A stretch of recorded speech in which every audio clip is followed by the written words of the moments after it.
Non mais parce que... Introspection. Introspection. Non mais cette semaine en plus, il faut que je fasse le bilan, tu vois. On est quand même dans... Putain, fais gaffe, là, grosse pression. Moi j'ai fait un gros chemin là. Je suis devenu complètement mystique. Je suis arrivé au bout de mon voyage et j'en ai tiré des conclusions. Chaque semaine, je cherche des symboles. Les multiples directions que j'ai prises ont reconfiguré ma vie, jusqu'à me faire revoir mon passé sous un autre angle et questionner mon rôle ou mes liens aux autres. Ah, merci à toi. Merci, avec plaisir. C'était trop cool. Comme si tout avait un sens et me guidait sur la voie de ma légende personnelle. Mais quand même, la symbolique est assez rigolote, quoi.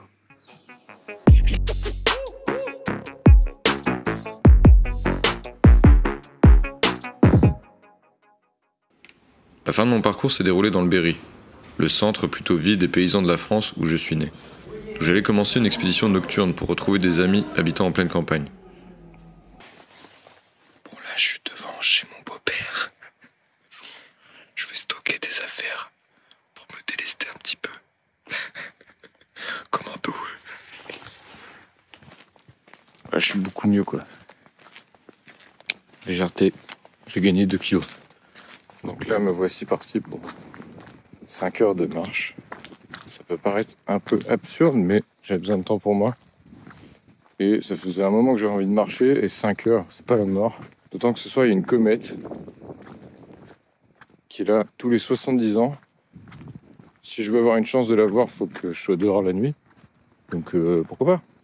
La carte du jugement porte en elle une annonce cosmique, et j'étais en quête de tout ce que je pourrais trouver dans le ciel. À défaut de voir une comète, la savoir là-haut me donnait le sentiment d'être sur le bon chemin. Il me reste même pas 1 heure de marche. T'es dans la nature, loin des bagnoles. Des fois, l'esprit t'emmène dans des endroits un peu ténébreux. Faut se démerder, faut trouver les raisons et la volonté, quoi. C'est gratifiant. Là, j'approche du but, alors ça devient de plus en plus gratifiant. J'arrivais chez Cécile et Max, que je retrouvais le lendemain au réveil. Prends-moi le pain. Salut toi. Cécile Jacquelin. Épisode 28. En fait, j'ai fait une petite mission commando. Mon beau-père habite à Argenton-sur-Creuse. C'était prévu que je vienne chez lui après chez vous, quoi. Mais j'ai envie de me délester de certaines affaires qui m'alourdissent. Ouais. Donc en fait, j'ai été planqué 2 kilos de matos dans son jardin. En escaladant son muret. Et donc après, t'as pris la route. Et après, j'ai pris la route. Cécile et Max ont quitté la ville et emménagé dans leur yurte depuis peu, sur un terrain qu'ils partagent avec d'autres personnes soucieuses d'un mode de vie plus sobre et respectueux de la nature. Qui œuvre en faveur de la biodiversité. De réhabiliter la marque là-bas, de planter un jardin forêt, dans l'optique de pouvoir à terme faire un jardin comestible, quoi. Max est en passe de devenir naturopathe, ce qui me permet de discuter avec lui de mes réflexions sur mon équilibre mental et mes projets de jeune notamment. L'idée, ce serait de construire des habitats insolites, des petites yurtes insolites. T'as lancé au lait. En système naturel. Ouais. Du coup, si tu limites déjà en amont, et qu'en plus tu te fais une cure détox juste avant, Ouais. bah t'es sûr de limiter en tout cas les crises, quoi. Leur cadre donne envie. J'y vois la poésie d'un quotidien où les actes ont du sens, loin des déséquilibres d'une consommation hors de contrôle et destructrice, au croisement de ce qui est bénéfique à l'humain comme à son environnement. Les gens, ils se rendent pas compte qu'on voit leur cul, je comprends pas. C'est un truc de ouf.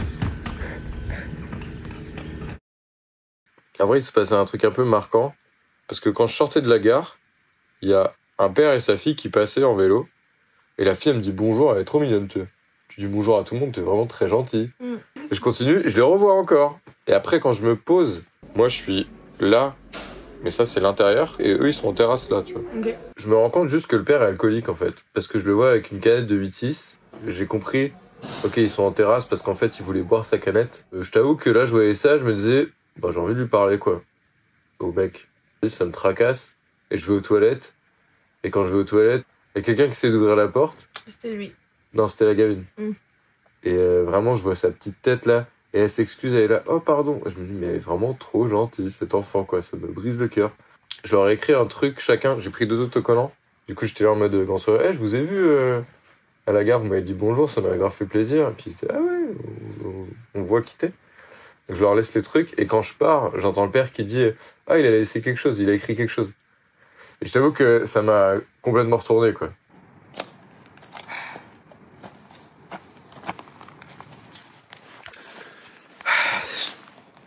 trouvé ce coin là où je peux être un peu tranquille.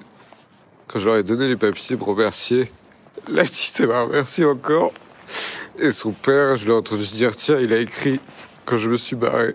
Donc je pense qu'il va le voir. J'espère que ça l'aidera. Je me suis dit plein de choses. À la fois, c'est pas forcément ma place. Et en même temps, bah si, complet, parce que c'est la place de tout le monde en fait de se mobiliser pour quiconque quand tu vois que t'as l'occasion.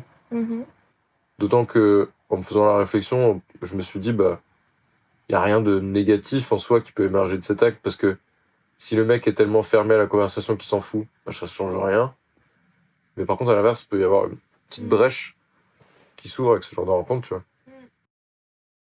J'ai quitté Cécile et Max et passé quelques jours à Argenton, où je me suis reposé chez mon beau-père. En partant, j'ai fait le bilan avec Cindy, une amie qui me conduisait du Berry vers Tours. Je jette pas la pierre aux gens, mais je pense quand même que c'est assez évident de se dire que beaucoup de gens vont pas au bout de ce qu'ils pourraient faire. Je revenais avec elle sur les enseignements que j'ai tirés, les clés de compréhension que je comptais désormais appliquer dans ma vie. Ça vient de plusieurs raisons. Déjà parce que faut la motivation, faut l'effort, faut plein de souffrances qu'on s'impose pour s'améliorer, être juste et tout ça. Mais il y a aussi le fait qu'il faut une certaine intelligence et ça se réfléchit quoi. C'est pas du jour au lendemain que tu comprends où tu dois aller, que tu déconstruis tout l'ensemble de connaissances bidons qu'on t'a imposé toute ta vie. Il y a tout un travail d'autonomie et d'émancipation intellectuelle qu'il faut avoir. Est-ce que ce voyage, ça a dépassé tes espérances quoi? À partir du moment où j'ai compris que genre, je pouvais m'abandonner au processus et que ça allait bien se passer, je me disais, je suis le bon chemin. Tu vivais quand même beaucoup au présent, quoi. Ah bah complet, hein. Ouais. En même temps, t'étais seul dans ta tête et du coup, tu devais te coacher un peu seul, mais en même temps entouré de plein de monde, quoi. C'est ça, et encore une autre étrangeté, c'est que vraiment, j'ai trouvé les bonnes personnes au bon moment. Ouais. Tout le monde va dire, bah ouais, c'est parce que tu le cherchais, mais non, il n'y a pas que ça. Mon expérience artistique s'est mêlée à des reconfigurations existentielles et une exploration de plus en plus loin dans un effort de compréhension de mon être et son lien au monde. Les personnes que j'ai rencontrées sur le parcours répondaient toujours à mes questionnements du moment et approfondissaient mes connaissances sans m'emprisonner dans un dogme ou une voie statique.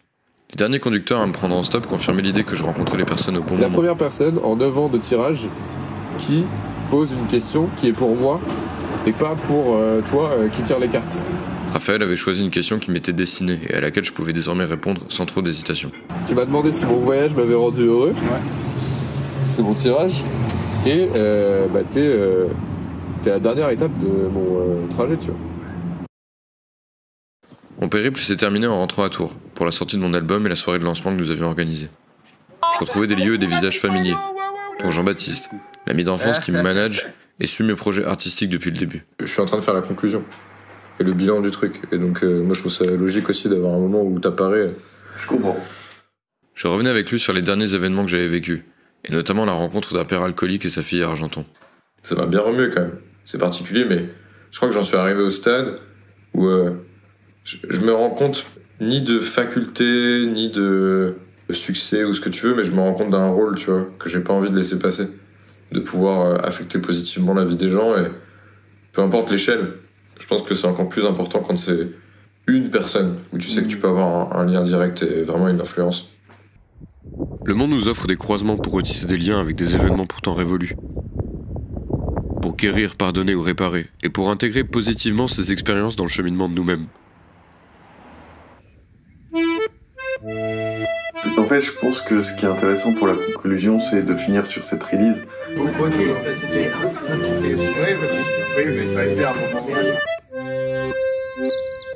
C'est le jour même de la sortie de l'album, ça se passe en plus à côté du Sanitas, enfin tu vois, il y a un truc où il y a un retour de la boucle, une fin de boucle qui est intéressante quand même. Moi je tiens quand même à saluer quelques personnes qui ont fait des déplacements, que vous envoyez là par exemple au centre, là, regardez-les ouf. Après des années de travail et d'errance suivies d'une sorte de thérapie expérimentale, j'accouche d'un gros projet artistique et j'ai l'occasion d'un bilan. Je n'ai pas réussi selon les standards de l'industrie, je n'ai pas gagné d'argent, je suis pas vraiment plus connu et j'ai pas de visibilité sur l'évolution de ma carrière. Mais je peux mesurer objectivement ma situation, avec énormément de gratitude pour les quelques mois que je viens de vivre. Mais ouais, moi la réussite, moi j'avais mal vécu le Bataclan. plein de messages de gens qui étaient là, oh, trop bien et tout, félicitations. Et j'étais là en mode, mais ça fait 8 ans que je fais ça en fait. Même ma famille, enfin ma mère notamment, c'est la personne avec qui j'étais le plus dur sur ça, c'est que je fais ça depuis 8 ans. Ça y est, parce que je suis avec un influenceur, ça a plus d'impact. Mais en vrai, j'ai fait exactement la même chose que d'habitude. Moi, c'est ce qui me gêne un peu à notre époque, c'est tout est biaisé par la visibilité et la popularité. La majorité des trucs maintenant visibilisés, c'est que t'as 10 000 balles de sponsor. Faut pas oublier ça, quoi, en fait. C'est que ça reste un business, et l'art, c'est plus que ça. Alors bref, ce soir, on reçoit Troubadour de l'Occident, Troubadour, qui signifie le trouveur, le poète, le chansonnier, le ménestrel. J'ai reçu beaucoup de soutien dans chacune des villes où je me suis rendu, mais également de ceux qui m'aidaient à distance pendant mon voyage. JB, Cléo, Max, Louis ou Léo. Moi, je veux pas être idéaliste, tu vois, je suis quand même dans un milieu qui s'intègre dans l'industrie musicale. Mais c'est pour ça que j'aime bien défendre des projets sans but pécunier forcément derrière, quoi. Et c'est important pour moi. Je crois que je supporterais pas d'aller en major, de me dire vas-y, je travaille avec des gros artistes, ça y est, je suis intégré dans les projets populaires. Ça ne m'intéresse, mais tellement pas. C'est pas du tout le but de ma vie.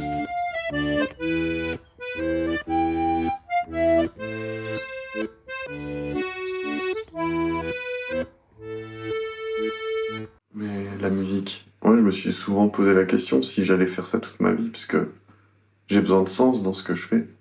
Et des fois je me demande, mais il y a tellement de projets où le but c'est juste de remplir des salles, quoi. Ce qui est louable, hein. Mais moi il me faut plus. Il me faut beaucoup plus que ça.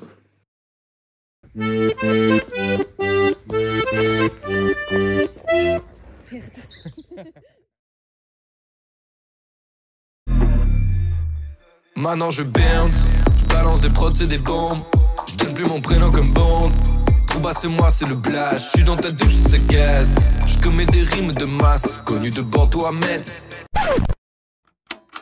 Quand je me suis lancé dans le périple, j'avais défini au hasard les endroits où j'irais, en privilégiant des distances en stop raisonnables et sur un tracé en escargot qui me ferait revenir dans le centre. Et j'en ai fait du chemin. Mais à cause de la logistique et du temps, j'avais raté une ville que j'aurais bien aimé découvrir, Metz. Pour la raison absurde que j'en avais parlé dans Pourquoi le rap. Avant d'arriver, j'avais parlé avec un inconnu sur place pour trouver un hébergement. Il s'était passé des mois entre la fin du périple et ma visite à Metz. Et j'avais pour ainsi dire mis en veille le côté mystique de ma vie. Le fait de tomber par hasard sur cet endroit, dès l'instant où je commençais à reprendre mon cheminement, me confortait dans l'idée que j'avais encore des choses à faire, et que j'avais le chic pour produire des paroles bizarrement prophétiques.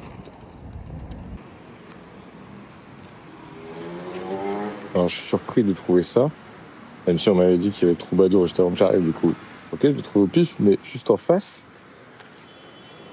Ça me surprend. Le reste du week-end était riche de rencontres. Je me liais d'amitié avec Louise, une habituée du Troubadour, et Kayla, une photographe qui nous faisait visiter différents ateliers d'artistes. C'est sympa. Ça fait plaisir. Moi, ça m'a fait plaisir quand tu m'as proposé un truc dimanche. Je me suis dit, tiens, allez. Ainsi, je referme le dernier chapitre en confirmant mes intuitions. C'est-à-dire que mes expériences de voyage peuvent se répéter, et que la folie et la curiosité qui m'ont tant nourri ces derniers mois seront toujours disponibles, générateurs de sens. Je crois que j'ai trouvé ma voie dans le mouvement, et l'équilibrisme de la poésie du chaos. Je me suis nommé Troubadour il y a des années sans avoir aucune idée de ce que je vivrais avec ce nom. Mais cet avatar continue de me surprendre et d'enrichir mon réel. Et c'est avec lui que je suis le chemin de ma légende personnelle, sans savoir si je l'écris moi-même ou si elle était déjà là pour moi.